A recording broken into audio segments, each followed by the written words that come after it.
Face à la nostalgie, ce matin, vous avez sans doute reconnu évidemment les véhicules qui vont nous accompagner tout au long de cette matinée, les Citroën Traction qui continuent d'émerveiller toutes les générations près de 100 ans après leur création. Ici, au cœur de la charmante ville de Châteauneuf-sur-Loire, eh bien, des collectionneurs continuent évidemment de partager leur passion, notamment Yves Beuzot et Gilbert Grégoire qui sont membres du club national l'Attraction Universelle. Merci d'être avec nous tous les deux ce matin, c'est un plaisir de vous accueillir dans Ensemble c'est mieux. On a 3 modèles de traction autour de nous, mais avant cela on va s'attarder évidemment sur l'histoire des tractions générales. De quand datent-elles ces tractions? Eh bien pour la plus ancienne, 1953, elle a été créée en 1934. Ça, c'est la première Voilà. traction qui a été créée donc, en France. Vous avez 3 modèles un peu plus récents, on va dire. 1934, c'était en France, à Paris. Tout à fait, au quai de Javel, oui, et jusqu'en 57, où là, Citroën a terminé la fabrication des tractions. D'accord. Et c'était la première fois finalement que l'on avait ces 2 roues motrices à l'avant pour un véhicule automobile. Tout à fait. Et il y en a eu 760 000 de sorties, tout modèle confondu. Au total. En partant de la 7 chevaux, de la 9, en passant par la 11 et jusqu'à la 15. Alors ce matin, on a 3 modèles, vous le disiez. On va aller voir le premier là-bas, qui est quand même assez original. Yves, c'est votre traction. Je dis original parce que tout simplement, on l'a reconnu. Il y a un bateau au-dessus, en fait, sur le toit, sur les galeries de ce toit. Pourquoi vous l'avez posé comme ça ? Eh bien, cette traction est pratique pour emmener ce canoë Roca en acajou des années 30 qui permet de naviguer sur la Loire, le Loiret. C'est une voiture de loisir. Alors, il est plus ancien que la voiture justement que vous possédez depuis quand même très longtemps, cette traction universelle. Ça fait combien de temps que vous l'avez ? Eh bien, je l'ai acheté en 1975 à Jargeau. C'était la voiture du sous-préfet. Voiture du sous-préfet parce que c'était la voiture officielle justement de l'État. Alors, le sous-préfet de Saint-Lô avait une résidence dans le Loiret et c'était sa voiture personnelle. D'accord. Et vous, depuis 1975, vous la bichonnez, vous la chouchoutez. Elle est en parfait état de fonctionnement, on le verra dans quelques instants. Quelles étaient les commodités en fait modernes pour l'époque ?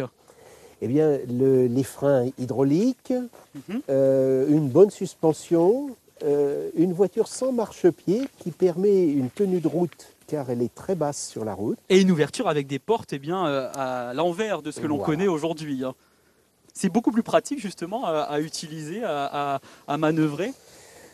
Oui, l'accessibilité est bonne. D'accord. À l'intérieur, on voit, il y a également un tissu qu'on pourrait dire vintage. Est-ce que c'est le tissu d'époque ? Non, ce tissu a été rapporté car les sièges sont usés. Qu'est-ce que vous appréciez, vous, en fait, dans les tractions ? C'est le plaisir de rouler lentement, puisque c'est une voiture qui dépasse pas 80, 90 exceptionnellement, et puis la promenade avec les copains. D'accord, mais tout à l'heure on parlait de puissance avec notre ami Gilbert, il y en a certaines qui vont beaucoup plus vite. La 15, après, oui, les derniers modèles, là, et qu'on finit avec des suspensions pneumatiques. Là, c'est votre modèle, enfin, c'est votre véhicule. C'est la voiture de mon épouse, c'est un modèle commercial qui date de 55. Et je l'ai offerte à mon épouse du fait que c'est elle qui fait les commissions à la maison. Pourquoi vous dites ça en fait ? Parce qu'il y a un grand coffre en fait, c'est ça ? Voilà. Qu'on appelait mal à l'époque ? Voilà, qu'on appelait plutôt mal, d'accord. Et pourquoi justement il est grand ce coffre ? Je vous laisse l'ouvrir, vous voyez, moi je suis vraiment pas doué pour ouvrir une voiture ancienne. Voilà. Au niveau de la caisse, c'est la même caisse que la familiale. Oui. Et donc là, on a une ouverture en fait pleine du coffre, alors que les autres, voilà. c'était et les autres, les partie charnières basse. sont au niveau du coffre, à la base du coffre, tout simplement. Et pour les commerçants, bon, ça leur servait comme il faut. Et vous avez offert celle-ci à madame parce qu'elle est bicolore et qu'elle a un joli bordeaux, pas du tout. C'est elle qui fait les commissions à la c'est maison. juste pour ça, d'accord. Mais ça, c'est d'un autre temps quand même. Ce n'est pas parce qu'en fait, on a des voitures anciennes qu'on doit avoir des mentalités anciennes. Bon, et pour tout vous dire, elle avait changé de décennie, alors ça a été son cadeau d'anniversaire. Est-ce qu'il y a une grande différence entre les deux véhicules qui sont de part et d'autre ici ? Oui, au niveau volume. Juste uniquement pour le volume ? Voilà. Le moteur est le même à l'intérieur ? Oui, pour ces deux-là. Oui. Pour ces deux-là. Et pour la dernière, alors, du coup ? Non. Quelle est la de grande 1956. 1956, d'accord. Et là, sur celle-ci, c'est un moteur 11D, voilà, qui est un petit peu plus puissante que les deux premières. Elle est chic, celle-ci aussi, également dans ses lignes. Tout à fait. Alors ça, c'est la BL, la légère par le fait, quoi. Bon, ben, la puissance, 9 chevaux. Voilà. Et vous, qu'est-ce que vous aimez justement dans les tractions universelles? Pourquoi vous vous êtes tombé dedans, on va dire? C'est-à-dire, bon, ben, j'ai fait connaissance avec des anciens qu'on avait déjà, et au niveau de la convivialité, les sorties, les randonnées qu'on faisait, et c'est ça qui m'a un petit peu approché de Séduit, l'attraction, en tout cas. voilà. Et c'est surtout, ce sont des voitures, on va le voir dans quelques instants, qu'on peut toujours réparer aujourd'hui, puisqu'on va monter à bord de votre traction Yves. On va rejoindre un garagiste local ici à Châteauneuf-sur-Loire, qui est à quelques mètres d'ici et qui en ce moment eh bien, est en train de restaurer la traction de votre frère. On a d'autres surprises, vous le verrez dans quelques instants, Héloïse, en voiture. On se retrouve dans une poignée de minutes. Avec grand plaisir et surtout, Jérémy, faites bonne route et n'oubliez pas la ceinture. Je suis pas sûre qu'elles existent encore sur tous les modèles que vous nous avez présentés. Vous montez dans la bonne, hein, ne vous trompez surtout pas. Montrer comment on trifouille une traction.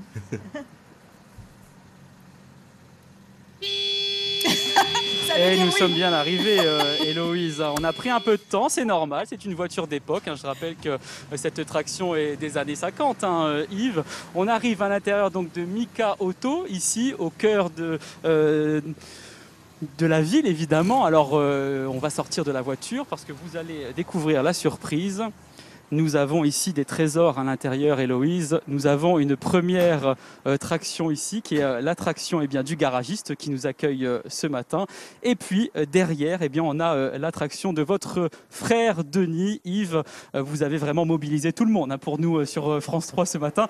Bonjour Michael et Denis, merci d'être avec nous ce matin. Alors Denis, vous avez apporté votre traction ici il y a quelques temps quand même entre les mains de Michael. Quels sont les travaux à effectuer? Alors, quand je l'ai amené, la voiture ne fonctionnait pas. Le moteur était coincé, c'est pour ça que je l'ai amené chez Michael.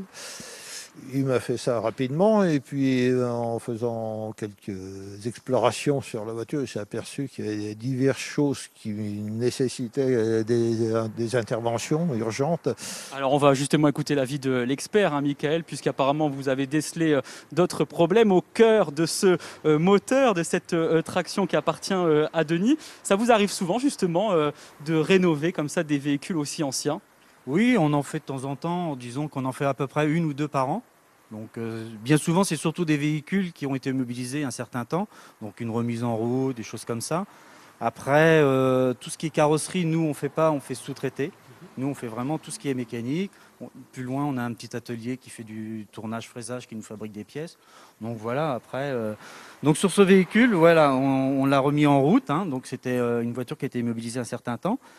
Et on a décelé donc des fuites d'eau, bon, les courroies, les durites de craquelées, les freins de grippés à l'arrière et malheureusement le collecteur d'admission échappement qui était fissuré à plusieurs endroits. Mais tout cela, ça demande beaucoup de connaissances quand même. Vous avez encore des manuels techniques d'époque? Oui, nous avons encore des manuels techniques qui existent et grâce à Dieu, nous avons Internet aussi qui nous aide pas mal. Donc, puis bon, des connaissances, on a été baigné dedans un petit peu quand j'étais petit, voilà. Parce que vous avez votre propre traction, Voilà. je le disais tout à l'heure, elle est de l'autre côté là-bas. Voilà. Évidemment, elle est en parfait état. Ce serait quand même un comble pour un mécanicien de ne pas avoir une voiture aussi belle et en état de fonctionnement. Vous l'avez apportée spécialement pour nous aujourd'hui. Elle est de quelle année la vôtre? Alors, celle-ci, c'est une 49, c'est une 11 légère que j'ai restaurée en sortant de l'armée. En 92, donc nous avons parcouru quand même pas mal de kilomètres, mais quand je l'ai récupérée, c'était vraiment ce qui s'appelle une épave. Comme là aujourd'hui, elle était ouverte comme ça par exemple? Non, celle-là à côté, elle est neuve. D'accord. Là, il manquait les portes, il n'y avait pas du tout d'intérieur, le moteur était à moitié démonté, il n'y avait plus que 3 roues, il n'y avait plus de phare, il n'y avait plus de pare-choc. Mais ce qui est rassurant aussi aujourd'hui, quand même, il faut le souligner, d'après ce que l'on voit ici, c'est qu'il y a encore toutes les pièces détachées. Oui, nous avons des fournisseurs, on ne peut pas les nommer, mais voilà, nous avons plusieurs fournisseurs qui refabriquent tout ce qui est mécanique, chrome, les pneumatiques, le freinage, les selleries, l'éclairage, l'électricité. On arrive à avoir encore voilà, tout ce qui est vraiment d'époque, disons, les ampoules en 6 volts. Maintenant, on peut avoir en LED aussi, mais celui qui veut vraiment rester dans le... disons dans le jus, on va dire, de l'époque. Dans le jus vraiment de l'époque, on arrive à retrouver, grâce aussi aux bourses d'échange, vraiment les pièces vraiment spécifiques de l'époque. On arrive même à trouver encore des pièces voilà, qui ont plus de 70 ans, neuves dans leur emballage. Ça arrive. Hein. D'accord. Alors on va rejoindre l'équipe en plateau très rapidement pour la question du jour, puisque vous le savez, à chaque fois j'aime bien faire quelques devinettes. Alors aujourd'hui on va travailler un petit peu la langue française, parce qu'on entend souvent le terme, vous n'allez pas me contredire Michael, eh bien de traction avant. À votre avis, est-ce que c'est correct ou est-ce que c'est une erreur de français?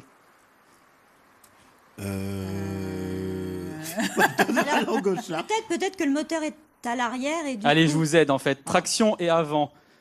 Une traction, évidemment, a une motorisation à l'avant et surtout un mode de développement en fait, qui est situé à l'avant du véhicule. Donc si on dit traction avant, tout simplement, c'est un pléonasme. Voilà. Ah, Vous pouvez réfléchir peut-être plus d'accord. longtemps si vous voulez.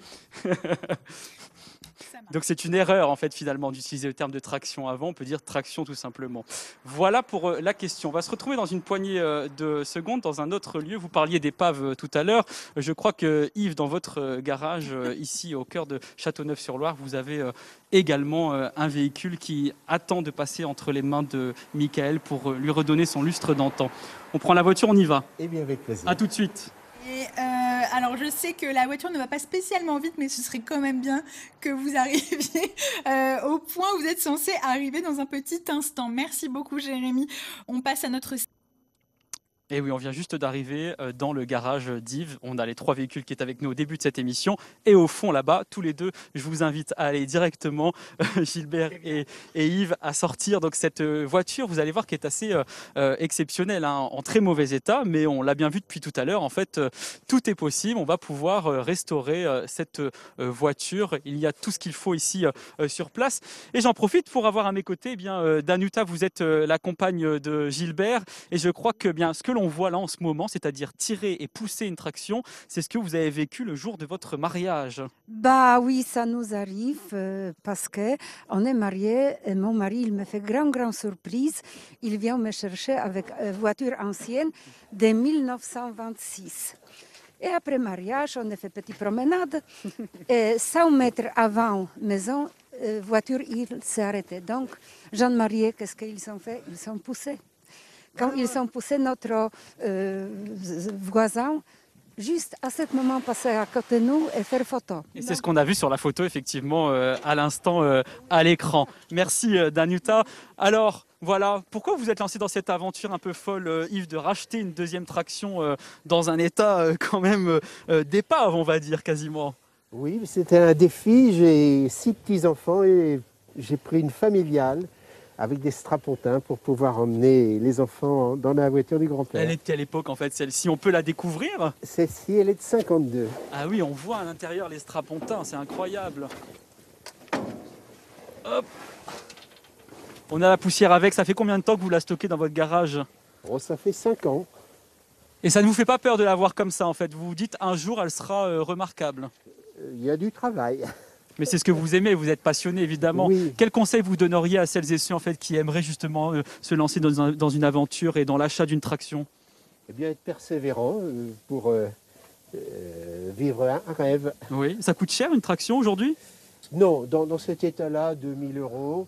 Mais il y a beaucoup de pièces détachées à rajouter. Il faut penser à une boîte de vitesse, un moteur, des suspensions. Il faut passer le contrôle technique. Aussi, évidemment. Bon, on espère que celle-ci passera le contrôle technique dans quelques années. En tout cas, vous avez passé le contrôle technique dans Ensemble, c'est mieux ce matin sur France 3 Centre-Val de Loire. Merci de votre participation. Évidemment, c'était un plaisir de vous accueillir et de partager avec vous eh bien, la passion des véhicules anciens. Et Danuta, rejoignez-nous en fait pour la fin de cette émission. Une petite dernière question en fait, parce que vous aussi, évidemment, vous êtes un couple à la ville et aussi dans les voitures, amoureux de ces véhicules anciens. Quel conseil vous donneriez, vous justement, à celles et ceux qui nous regardent pour peut-être se lancer dans l'aventure également? Faut persévérer, il faut s'y faire, il faut s'adapter au véhicule. Et puis bon, entre collègues, adhérer à un club et entre collègues, on se dépanne toujours, on s'arrange toujours pour que les voitures tournent comme il faut. Voilà, il y a un club dans la région Centre-Val de Loire, c'est l'attraction universelle, c'est important de le souligner, avec des référents pour chaque département. Vous, ça fait pas très longtemps finalement que vous êtes lancé dans cette aventure de l'attraction universelle? Ça fait 6 ans. Ça fait 6 ans que l'attraction, J'en suis... Oui, voilà, tout à fait. Vous n'avez plus de mots en fait. De toute façon, quand on aime, on ne parle plus, on regarde seulement. Merci à tous les trois d'avoir été avec nous. Merci Héloïse, Maclor, Émilie, c'était un plaisir d'être avec vous ces quelques jours sur France 3 Centre Val de Loire. À très bientôt. Eh bien, nous, on a adoré être avec vous ces dernières semaines. Merci Jérémy. Bien sûr, à très très bientôt. Demain, à cette place, vous retrouverez...